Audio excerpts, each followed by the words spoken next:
एक 3 महला होटेल रे निया लगी 10 जनकर मृत्यु होइथिबा बेले 11 जन आहत होइछन्ति। तेबे दक्षिण ब्राजिल रो पोर्ट एलेग्रे सहर रे थिबा एक छोट होटेल रे भयंकर अग्निकांड घटिछि।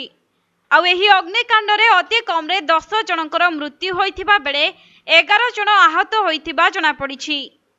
तेबे 3 महला विशिष्ट बिल्डिंग रे निया लागिबा खबर मिलिबा परे घटनास्थल रे अग्निशम गाड़ी पहुंची निया को आयत्त करिथिला। हेले सेते बेलकु 10 जनक जीवन जाइथिबा सूचना रहिछि। सेपटे एही घटना रे वर्ती जाइथिबा जने 56 वर्षीय व्यक्ति कहिसंती निया लागिबा समय रे से होटेल रु दौड़ी पळाइथिले, किंतु तृतीय महला रे तांको भौणी निया कबळ रे रहि जिबारु तांकर मृत्यु होइछि। अन्यपटे नियारो उद्धार होइथिबा 11 जनक मध्यरु 8 जनकु डाक्तरखाना रे भर्ती करा जाइछि।